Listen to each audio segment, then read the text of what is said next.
찬미 예수님, 찬미 사모님, 인천지부 김은정 율리아입니다.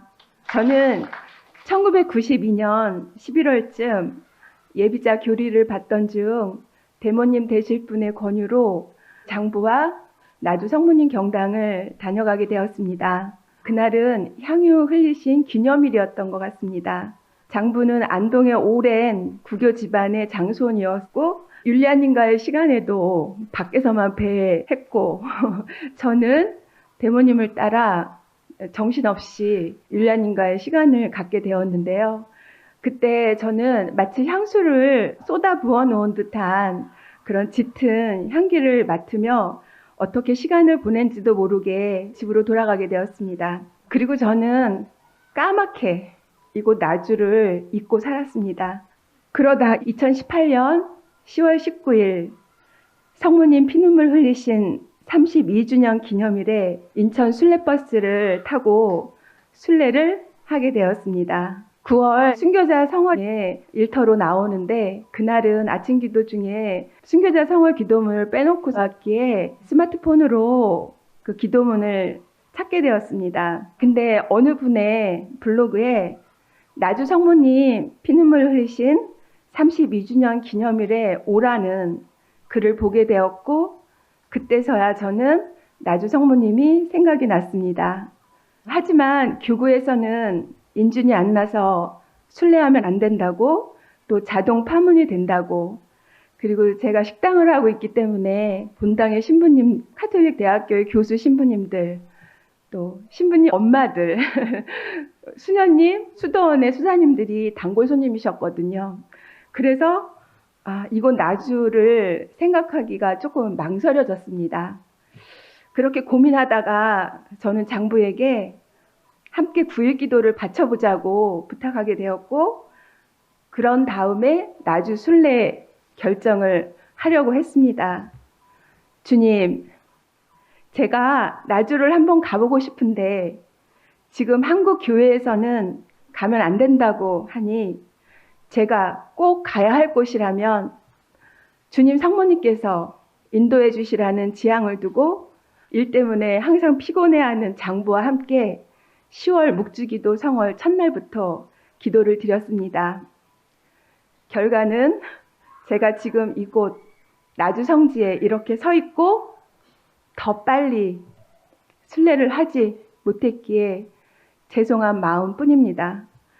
92년 나주 성모님 경당을 그렇게 잠시 다녀간 뒤로 순례를 시작하기 전까지 94년 첫째 딸을 8개월 만에 전치태반으로 하혈을 많이 하면서 낳게 되었는데 아기는 2.2kg 인큐베이터로 들어갔고 저는 출산 후 폐규흉으로 인한 호흡 곤란으로 인천 길병원 중환자실에서 호흡기를 낀 상태에서 40도를 오르내리는 고열로 하루하루를 보내게 되었습니다. 중환자실에서 정신은 너무도 말짱한데 제 주위에서 그렇게 저는 며칠 동안 많은 죽음을 보게 되었습니다. 그러던 중 저희 대모님께서 면회 시간에 오셔서 기도를 해주시며 율리아, 사람이 죽으면 내 사랑하는 남편, 부모, 형제, 자식들이 와서 슬프다고 울어줄 수는 있어도 그 무덤 속까지는 함께하지 못한다. 오직 하느님과 나와의 관계만이 있을 뿐이라며 하느님께서 율리아를 많이 사랑하시기에 이 고통을 주는 것이라며 기도해 주시고 가셨습니다. 그때 저는 꿈을 꾸게 되었는데 지금도 그것이 꿈인지 현실인지 잘 모르겠지만 너무도 생생하여 아직까지도 잊혀지지가 않습니다. 제가 깜깜한 터널 속을 병원 침대에 누운 채로 보이지 않는 누군가가 밀듯이 앞으로 밀려가고 있는데 그 터널 끝에 밝은 빛이 보이기 시작했습니다.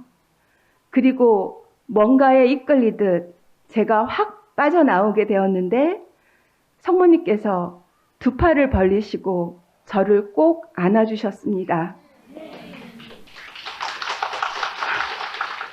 그 후로 저는 죽을 수밖에 없었다고 생각을 했는데 숨을 쉴 수가 있게 되었고 아기와 함께 너무도 정상적으로 태어날 수 있었습니다. 그렇게 살아가면서 식당을 하며 많은 돈을 벌게 되었지만 어느 순간 장부에게 많은 일들이 벌어졌습니다. 계속되는 사기 그리고 여러 가지 사건들로 상가 그리고 집 또 시댁의 상가와 아파트 그리고 모든 땅까지 다 정리하게 되었고 결국에는 신용까지 잃게 되었습니다. 율리아 엄마는 시어머니가 돈 해달라고 하셔서 많이 힘드셨는데 요즘 제가 느끼거든요. 근데 저는 그 반대였습니다. 그때쯤 18살의 딸아이는 집을 나가 방황하게 되었고 결국은 임신까지 하게 되었습니다. 저는 그로 인한 걱정과 한숨으로 그래도 내게 신앙이 있기에 예수님, 당신 십자가 발 언저리에서 제가 떠나지만 않게 해달라고 울부짖었습니다. 그러다 2017년 흉선암을 선고받게 되었고 처음엔 5cm였으나 일주일이 지난 후 9cm가 되는 암의 크기가 순간순간 너무나도 크게 자라나는 매우 위험한 상태로 죽을 수도 있다는 의사의 말과 함께 수술을 하게 되었습니다. 그때 수술을 마치고 의사는 정말 기적이라며 누군가 기도를 많이 하시나 보다며 놀라워하셨습니다. 지금 생각해보면 율리아님의 대속고통이 아니었을까, 그 기도가 아니었을까 생각하며 감사드립니다. 그런데 수술은 잘 끝났지만 저는 루푸스라는 식이 난치성 질환을 진단받게 되었습니다. 죽을 때까지 약을 복용해야 하며 간단한 집안일도 힘들 수 있다고 어쩌면 5년밖에 살 수 없을 거라고 약을 꼭 복용하라고 했지만 저는 그렇게 정리했음에도 불구하고 아직도 많은 빚이 남아있고 또 생계를 위해서 또다시 식당 일을 시작해야만 했습니다. 그런 상황에서 저는 나주순례를 했습니다. 제가 살고 있는 곳이 인천에서도 조금 떨어진 강화도라는 곳인데요. 주말에는 많은 관광객들이 오기에 식당 문을 닫고 사실 첫호 순례 오기란 쉽지 않았습니다. 32주년 기념일 순례를 마치며 돌아가는 새벽에 성모님 동산을 바라보며 예수님, 저 여기 다시 오고 싶어요. 저 다시 불러주셨으면 좋겠어요. 그렇게 마음속으로 기도드리며 집으로 돌아가게 되었습니다. 그날 율리아님께서 너무 고통 중에 계셨기에 개인 만남도 못한 채 5대 영성책과 사랑의 메시지 등 몇 가지 성물과 함께 가지고 돌아가게 되었는데 돌아가서 자고 있는 동안 분당에서 총무도 맞고 여러 가지 많은 일들을 했던 장부는 5대 영성책을 읽고 그동안 어떻게 해야 어떻게 살아야 과연 천국을 갈 수 있을까 고민했는데 나주의 5대 영성만이 천국 가는 기름길임에 틀림없다며 다른 건 몰라도 첫호 순례는 보내주겠다 먼저 말하는 것이었습니다. 저는 속으로 얼마나 기뻐하며 감사드렸는지요.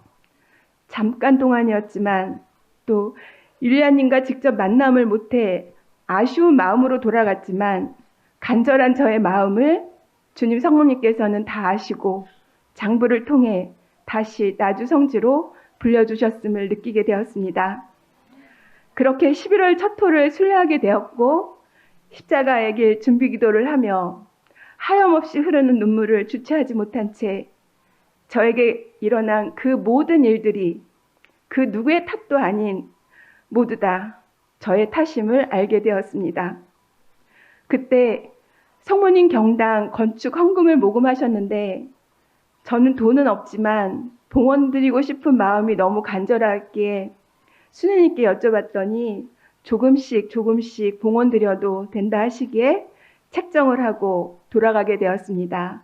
그리고 그 첫 호 때 처음으로 기적수를 택배로 붙이게 되었습니다.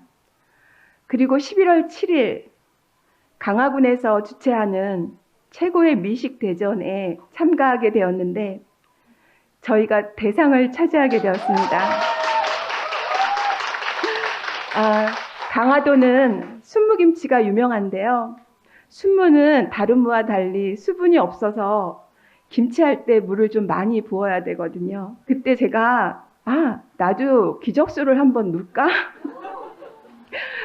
넣어보자. 그리고 장부와 함께 그렇게 기적수를 넣어가지고 만든 김치와 저희가 준비한 음식을 가지고 출전하게 되었습니다. 그런데 놀랍게도 대상 축하금으로 200만 원을 받게 되었습니다.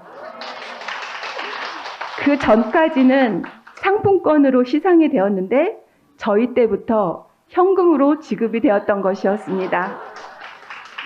저는 그때 나주 성모님께서 함께 해주셨구나 하고 느꼈습니다. 그 당시 경당 건축 1구자 봉헌 금액이 딱 200만 원이었는데 다 봉헌 드리기도 전에 주님께서는 바로 갚아주셨음을 알게 되었습니다. 또한 돈이 없어서 간판도 못하고 영업을 하였는데 2019년에는 강화군 줄 서는 맛집에 선정이 되어서 간판도 할 수 있었고 시설 개선도 하게 되었습니다. 그러다가 코로나로 인해 순례의 길이 막혔지만 2019년 4월부터 할머니 나도 함께 나주 가고 싶어 하는 손녀딸과 함께 나주 순례를 하게 되었고 그해 7월에는 딸과 아들이 젊은이 피정에 참가할 수 있는 은총 또한 주셨습니다.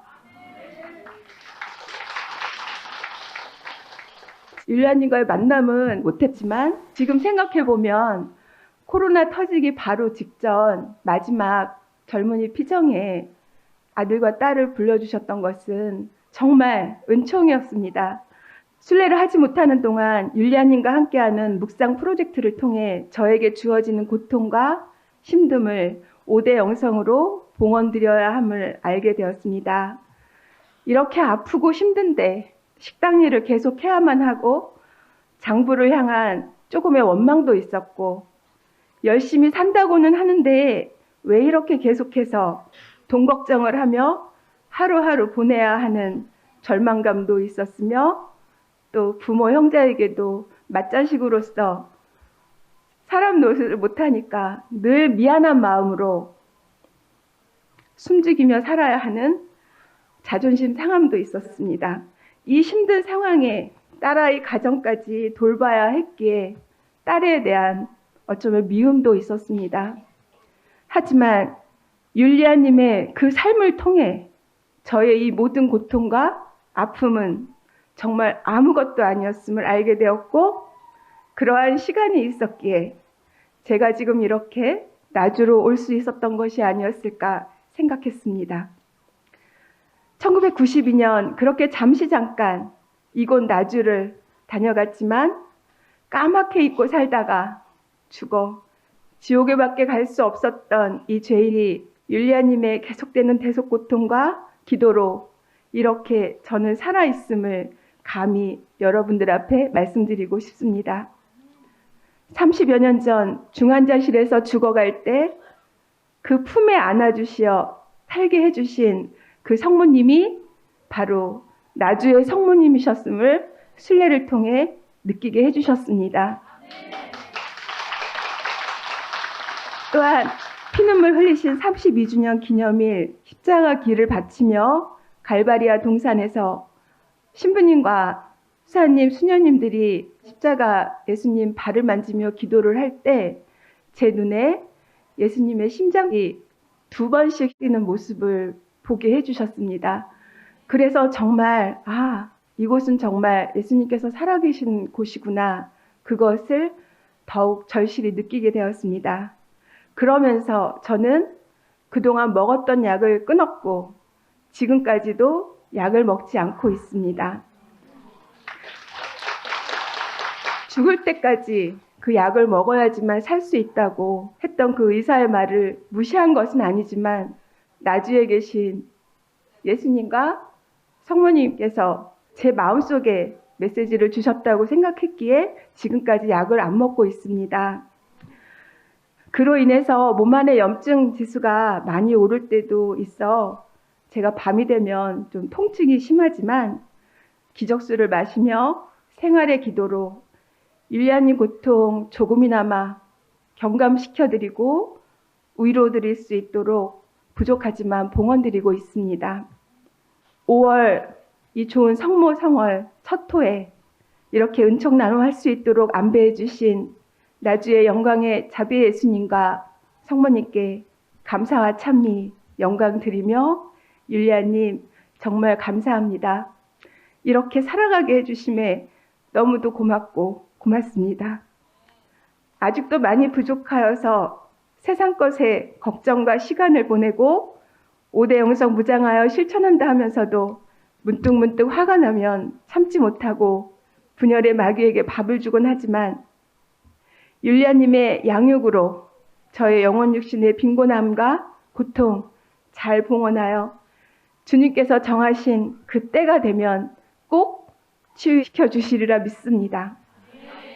바로 그때 주님 영광 위하여 일할 수 있는 은총 또한 주시기를 간절히 기도드립니다. 아멘. 감사합니다.